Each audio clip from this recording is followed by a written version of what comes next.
प्रदेश के समस्त शिक्षक साथियों को सादर प्रणाम। नमस्कार, मैं रविंद्र कुमार राठौर, जांजगीर से एक शिक्षक। साथियों, अभी लगातार बात क्रमोन्नति की चल रही है, तो उसी मुद्दे पर मैं यह वीडियो बनाने के लिए आप लोग के समक्ष उपस्थित हुआ हूं। आज लगातार जब ये बात चल रही है कि हमको क्रमोन्नति के लिए कोर्ट जाना चाहिए कि नहीं जाना चाहिए, कोर्ट में बात चल रहा है कि शासन ने उक्त जो जजमेंट है जो 28 फरवरी 2024 को आया था सोना साहू के नाम से, WA 261 के जजमेंट में यह चीज स्पष्ट है कि क्रमोन्नति दिया जाना है, जो 10 वर्ष में हमको मिलना था, लेकिन संविलियन पूर्व का लंबित उस समय आप जान रहे हैं कि क्या हुआ क्या नहीं हुआ, और हमको उस समय क्रमोन्नति का लाभ नहीं मिल पाया, जिसके कारण पूरे प्रदेश में वेतन विसंगति का एक उत्पन्न हुआ और सहायक शिक्षक को इससे सबसे ज्यादा नुकसान हुआ। लेकिन आज जब एक सहायक शिक्षक को क्रमोन्नति का जजमेंट मिल गया है और उसका परिपालन किया जाना था, तो शासन ने अपने तरफ से उसमें रिट याचिका लगाया, पुनर्विचार याचिका लगाया। तो पुनर्विचार याचिका में रिव्यू पिटीशन लगाने के पश्चात उक्त उनका रिव्यू पिटीशन 23 जुलाई 2024 को खारिज हो चुका है। तो शासन ने जो फिर से विचार करने के लिए याचिका लगाई थी वो खारिज हो चुका है, और इसका जो फैसला है वो हाई कोर्ट के डिवीजन बेंच में दोबारा क्रमोन्नत वेतनमान को मान्य किया है। क्रमोन्नति मिलना तय है और क्रमोन्नति मिल के रहेगा, और राज्य शासन का जो रिव्यू था उसको खारिज कर दिया गया है। तो ये आपका सवाल का एक जवाब मिल गया कि इसमें रिव्यू पिटीशन फाइल था उसका क्या हुआ। अब आगे इसमें क्या हो रहा है उसके बारे में आपको जानकारी दे दूं कि जो याचिका करता है उनका WPS के अनुसार जो निर्णय आया था उसका परिपालन नहीं हो रहा था, तो इनके द्वारा कंटेम्प्ट फाइल किया गया।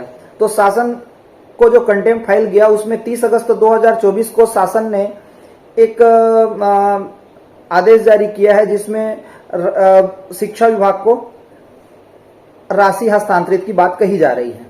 3 सितंबर 2024 को जो कंटेम्प्ट के केस में जवाब में भुगतान का हवाला देते हुए अगले सुनवाई तक, मतलब 23/9/2024 के पूर्व समस्त देय भुगतान एवं पंचायत अवधि के 2,87,135 के भुगतान को 1 हफ्ते में करने की बात कही है। और एक खाली मौखिक नहीं है, बकायदा लिखित में हलफनामा शासन ने दिया है। तो एक तरीके से मुझे लगता है कि आप लोग आंशिक विजय पा चुके हैं, और मुझे ऐसा लगता है कि अब इस मामले में यहाँ हाई कोर्ट से शासन को कोई फायदा नहीं होने वाला है। बहुत सारे बातें चल रही है कि कुछ शासन सुप्रीम कोर्ट जा रही है, नहीं जा रही है। तो मध्य प्रदेश में तो क्रमोन्नत वेतनमान मिल रहा है, मध्य प्रदेश में साथियों को क्रमोन्नत वेतनमान मिल रहा है। तो हमारे यहाँ जब एक शिक्षक ने लड़कर स्वयं आर्गुमेंट करके यहाँ तक हमको पहुंचा दिया है, तो हम सबको उनका हाथ पकड़ के आगे बढ़ाना चाहिए, सपोर्ट करना चाहिए कि वो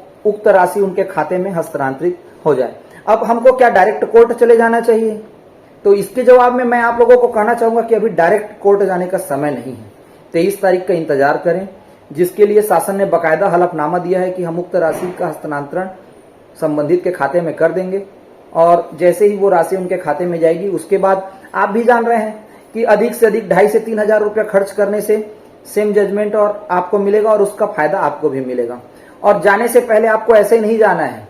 सबसे पहले जाने से पहले अपने विभागीय नियोक्ता को क्रमोन्नत समयमान वेतन के लिए निर्धारित प्रारूप के अनुसार और शासन से जारी क्रमोन्नत समयमान वेतन जारी निर्देश के अनुसार आवेदन प्रस्तुत करना है। ऐसे ही कोर्ट नहीं चली जाना है। अगर आप डायरेक्ट कोर्ट चले जाओगे कि आपने कभी क्रमोन्नति तो मांगा ही नहीं और आप पहुंच गए डायरेक्ट कोर्ट, तो आपका मामला खारिज हो जाएगा। पहले आपको जो चीज लाभ मिलना है, जो छत्तीसगढ़ में एक अन्य साथी को मिल रहा है, उसके लिए पहले बकायदा आवेदन लगाइए। तो आप सभी लोगों से निवेदन है कि आप लोगों के मन में जो संशय की स्थिति थी वो मैं चंद मिनटों में दूर करने का मैंने प्रयास किया है, और आपके जो सवाल थे उनका जवाब देने का प्रयास किया है।